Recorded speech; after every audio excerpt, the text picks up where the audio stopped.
All right, if you're a real estate agent that is wanting to build their business based on relationships and referrals, this is the episode for you. I've got Jana Bruce with me out of Houston. She is one of the top producing luxury agents in the entire market, and she's going to share exactly what she's done to generate over 80% of her business from repeat clients and referrals. All right, Jana, this is a conversation I've been looking forward to because, in my opinion, you have built a business that I think everybody is going to admire. I know that if I were going back into really diving into my sales, I would literally take the model that you've done because it's built on relationships and it's built on trust and it's built on genuinely caring about your clients. And so this is a conversation I know people are going to get a lot out of today. But if you don't mind, obviously tell them a little bit about kind of the market that you mainly serve, what your business looks like right now, and then I want to get into some of the ways you're showing this appreciation to your clients. Sure, Jimmy. Thank you for having me today. I definitely work in the luxury sector. I would say here in Houston, my average price point is around $2 million. But no deal is too small for me. If I have an important client that has a small lease that's $2,000, I will help them out. We work with all ranges of folks, new home buyers, and definitely luxury clients as well. So Jen, obviously you work with a lot of the luxury type of properties there, obviously one of the top producing agents in all of Houston. And so I want to get into exactly kind of how you continue to see your business do so well and how it's compounding over time. One of the biggest things that I love that you do is it's just the way you take care of your folks. And that is your sphere of influence, that's clients, that is anybody you come into contact with. I want to do this in a couple ways because I think sometimes it can be intimidating because obviously you didn't start out doing some of the things we're going to talk about towards the end. Let's talk about some of the fundamentals. Like what is on an average month, how do you try to show some appreciation to your clients? Are there specific things that you do?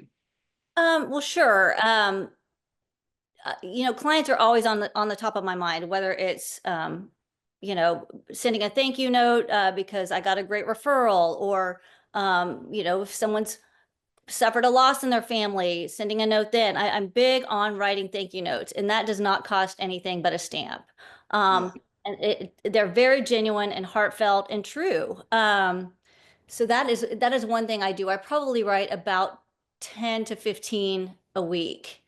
Um, and that's just something that I love doing. I love writing, and that's something that I think people always appreciate. Or if I have a sick friend, I'll make sure that if I'm cooking a big pot of soup, I'll drop some off at her doorstep. It's just thinking of clients and having them on top of your head at all times. I think in your day-to-day activities, if you need to help pick up a kid from school or something like that, it's just the little things that go a long way.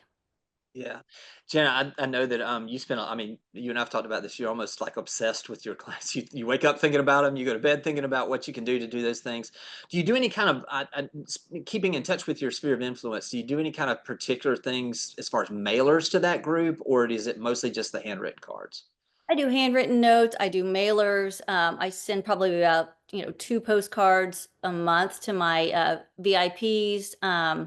Certainly a monthly email, but I do not like bombarding people's inboxes. So I really don't use that tactic. I have a lot of lunches. I try to schedule at least three a week. And otherwise, I'm just always seeing my friends and my clients through my social events, like, playing tennis or playing mahjong, or, playing golf, or just doing, all sorts of activities to connect with people. All right, Jan, I know you mentioned a little bit about sending those notes to, you're sending your handwritten notes, but you also mentioned some mailers. Is there something in particular that you're doing or sending in those mailers to your sphere of influence, especially to those VIPs? Sure. Funny that you asked, Jimmy. I'm getting ready to mail out my St. Patrick's Day cards. Just a little monthly reminder. I put a little, lottery ticket inside. Just a, you know, mailer to keep on top of mind with my clients. And kind of just fun for the kids to scratch off the lottery tickets. Yeah, yeah. I know you do some drop bys too, like with home anniversaries. How do you show those, and what does that look like, and how do you deliver those? Well, I wish I had them today, but I already sent them out for delivery. So I have homemade cookies, well, with the local bakery I use, and I have a few with my logo, a few with the image of the house, their anniversary date, and then happy, say, 4-year anniversary. And pick them up and hand deliver them to their homes with a handwritten note, of course, on Yeah. top. They were always well received and just a fun surprise for the family. Yeah. So you do that once a month and you do all of those for that month, or you kind of stagger it? Yep. I do them once a month, and I'll just send them all out on the same day. I mean, what are some of the, I mean, you got to get some great, I do feedback want on to those. follow up Yeah. also with an email on the actual anniversary day. So, it's just always thinking of client and friend touch points. I think it's so important in business. Yeah. I know. Hey, you mentioned a little, you just kind of passed by it real quick, but I think some people miss having those coffee or lunch meetings with people. How does that look? I mean, is it just a natural, you're just checking in with friends, or how do you set those up, or how do they come up? Is that a text? Is it a call? What does that look like? It just depends. It's just my personality. I like to lunch and I like to, go new places. And if I'm talking to someone, if I'm on the tennis court, hey, do you want to go to lunch after tennis? It's just a very natural way to connect with people. And so that's how it all comes about. Or if it's happy hour, it could be anything. Yeah, that's great. Hey, listen, you mentioned that VIP list. I want to make sure I dive into that. Is that a specific you kind of separate out because they either are repeat clients, or what's the qualification for that?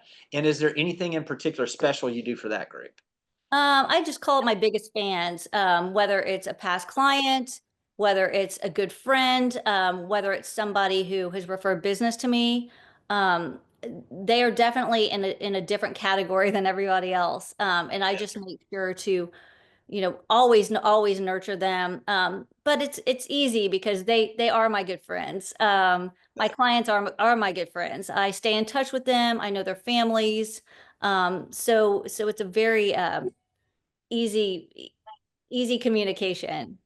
Yeah, yeah, that's, I mean, and those are those relationship building things. I've got a friend of mine. I don't know if we've ever talked about this. I got a friend of mine out of Raleigh, North Carolina. And she's a year and a half ago. She said, "I quit buying leads and started buying lunch, and it changed my business." And it's so true of building those relationships in that way. And I hear you talking about this too. I think this is, a lot of what's coming from your business too are just because you're out and about.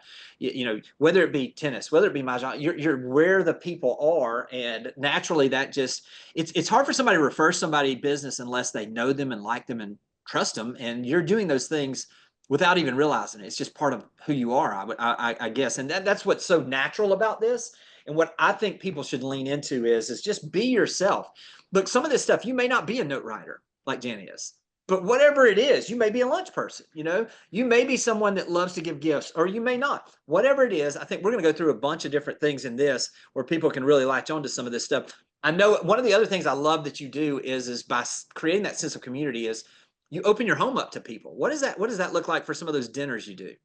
Well, I love cooking, so it just goes naturally with the things I love, is to have people in my home, whether it's, a Super Bowl party or an intimate dinner. Whatever the case, if I'm cooking a big meal and there's enough to share with some neighbors, I'll call them and tell them to come eat with us. It's just a very natural thing for me, so it works. Yeah, It might not be for everyone, but we love opening our home. We love having people here. We love having guests. And there's always great wine flowing, great food, and yeah, I think our next event here will be a big crawfish boil probably in the spring. yeah. And so tell me about some of these, because you kind of said obviously there's the informal ones, but you do some that are a little more formal, I guess, probably, where Definitely. you have, and how many people will that be, and what does that look like? We usually keep it pretty intimate, about 8 to 10 people. Right. And we make them feel very special. It's fun, and it's different people from different parts of our lives that we think would all connect really well. So I definitely hire staff here, have a bartender, sometimes have a little entertainment. It just depends. We've got Fat Tuesday coming up, and I can promise you I will be cooking some Southern food, and we'll have a good time. Maybe a brass band involved. We'll see. Oh, I love it. I love it. King cake, Somebody trying to Oh, of find a course. baby? Yeah, of course. Okay, yeah, yeah. I know. I figured that. This is what. Hey, tell me about who you invite. Are you strategic in like maybe some some clients you've had or people that are friends that you've had for a long time that maybe you think will connect with other people or people that are newer to your circle, I guess. How do you choose who to invite to those things? Is it strategic or is it just kind of It is. It's just kind of a gut feel and strategic. And, we try to, yes, include people who we think would all get along that maybe don't know each other that well.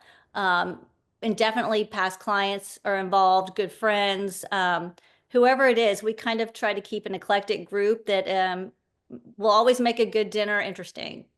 Jana, you know what we've done for years is especially if someone buys a home here at the beach area and it's a luxury home and they're coming in to stay at their place and they're going to have their first group of friends, you know what I mean? Maybe it's a couples weekend, they're coming into their place here at the beach.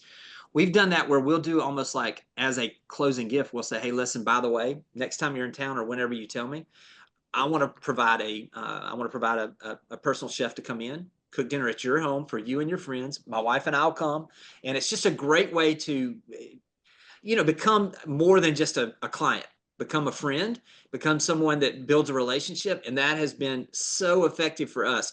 We've also done this where we will do that where we will say, hey, listen, now that you're in your new home, we'd love for you to invite three or four of your couples that are friends of yours and let us host a dinner there. We're going to have a private chef. We'll take care of all the details, get all that out there. And that has been such a huge way to build a relationship. And I see you doing that from that standpoint because it sounds like you're doing it where it's like, this is going to be something they're never going to forget. I mean, if somebody gets invited to that Fat Tuesday party and they can walk in your house and there's a brass, they're not going to forget that. You know what I Right. mean?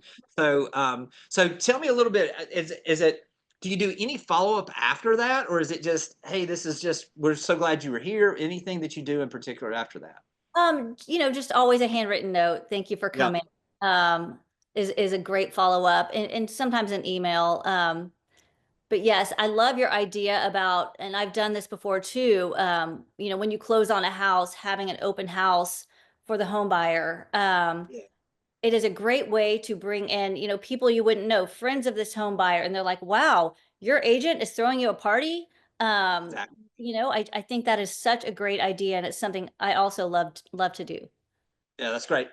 Hey, let's move this to the next level. All right. So listen, if you're watching this and you're wondering what does the 201 version of client appreciation look like, this is it. Jana, you do this event.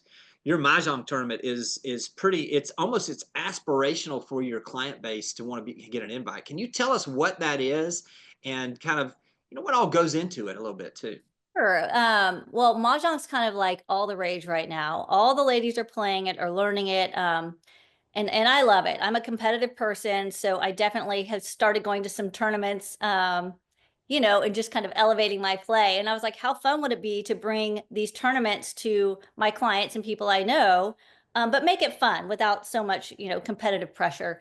So, it takes a lot of planning, but it is tournament style, and I send out my invitations. I, book the venue, make sure I'm pouring the best champagne, and have gifts and prizes all throughout. And this year we have a special performance. It is Chinese New Year is the year of the snake. And so we have kind of a fun performance. I call it the halftime show during this upcoming event. It'll be really fun. So tell me, let's break this down for somebody that may want to try to do something. And let me just say this: your event has grown. I mean, this is not something So you can do this on a smaller scale, obviously. But how many will you have in attendance? And tell me more. You said you send the invitations out. Are those printed invitations? Are they sent via email, text? What does the invitation part look like? This year I just did paperless posts. Yeah, good. I'm a big paper invitation girl. Didn't get it together this year. Yeah. Uh, so yes, I'll send invitations. And this is a great idea and thing that I do. I tell all my clients and my referral partners to invite one friend. So it really broadens my reach, I guess, and exposure as well. So I'm bringing these people I don't know into this intimate, not intimate, this fun party. Um, and it's just a great way to broaden my reach for sure. Yeah. So look, you're doing now. Let's talk about the event. You've got somebody that helps check people in as they come, gets them assigned to their tables, those kind of things. You've got some staff that helps you with that, I'm assuming. Absolutely. So, Okay. yes, the venue takes care of really everything. And so yes, we do a check-in, we have a cocktail hour and just, maybe some hors d'oeuvres. We sit down and play, 2 rounds of mahjong, and then there'll be a special performance and then a cocktail hour after with, past hors d'oeuvres. And we do have some grand prizes. The grand prize this year will be something that everybody will want. It's a luxury item, of course, and I think the winner's going to be pretty excited. Oh, that's awesome. So, so look, you're keeping this thing flowing while they're playing. They're playing, but between each match, are you doing announcements? Are you what does this look like as the host? What does it look like for you? Sure. We'll do, special, I guess, raffle prizes, I guess you should say, like on the bottom of your chair. If you find, a sticker, then, you win a prize. So we'll just have fun little pop-up prizes throughout the event.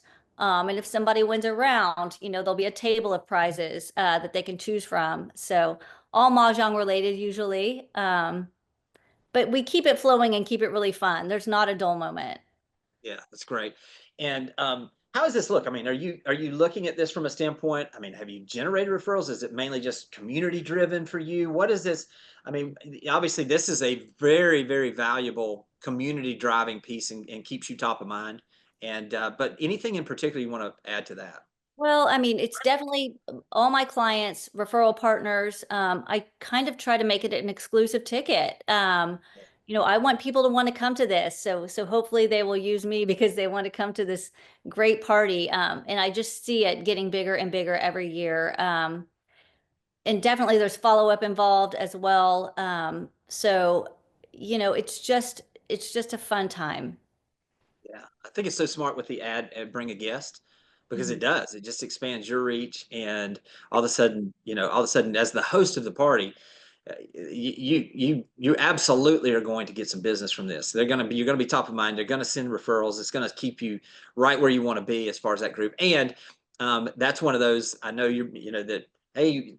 They want to send referrals, so they make sure they got an invite next year, to this event too. So I think it's obviously something that's pretty fun. Hey, let's go back a little bit now because obviously we've gone from writing notes to hosting a luxury event. Let's go back to the execution and where we kind of drive it home because obviously a large part of your business is the referrals coming from your sphere of influence. When a referral comes in, I think a lot of agents take for granted how valuable that is and they forget how to properly say thank you. Can you talk about what does it look like when a referral comes in and through the process do you keep them in the loop? Well, sure. The second I get a referral, like for example, I had a friend call me and say, my friend's going through a terrible divorce. She's gonna be calling you. I wasted zero time delivering a handwritten note and a bottle of champagne to my friend who referred me. It's a $2 million house. Right. I'm so thankful for her. So, and then of course I connect with the referrer with the client. Anyway, but I just keep her involved throughout the process. But definitely use discretion. But Sure. certainly, she will then be in my VIP. The second somebody shows me loyalty, um, I immediately put them in my VIP list and make sure that um, they know how much I appreciate them. Yeah, it's great.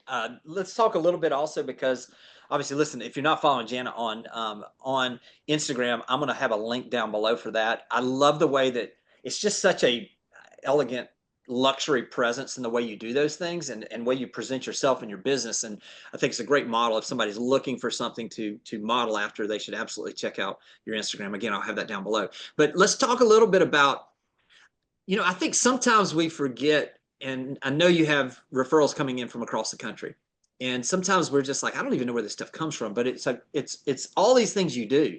It's your Google My Business page. It's your involvement in whether it be conferences that you go to. It's obviously you leaning into the Compass brand and some of the things you do there. It's all of these. It's your social media. when a referral comes, because when it does come, obviously, this is another one of those times where how do you say thank you to that group, and how do you stay in touch with that group also? Because I think that's an opportunity that a lot of agents miss as well. Sure. Just making sure we stay connected. Again, they immediately are VIPs, so they get treated as such. Whether you're my client for 8 days or 8 years, you are going to hear from me, and I genuinely care. And again, a lot of my clients are my friends now, so it's very natural. I have an example, Jimmy, of an I just went on a listing appointment for a $4.5 million house, and the lady said, I don't have an agent. So I was really happy to meet with her, but I looked back in the history of the sale, and she did have an agent 10 years ago. It was a top producing Houston agent. And why this agent has not kept up with this client is mind blowing to me. But again, I just think it's so important to continually be connected with your clients and your sphere.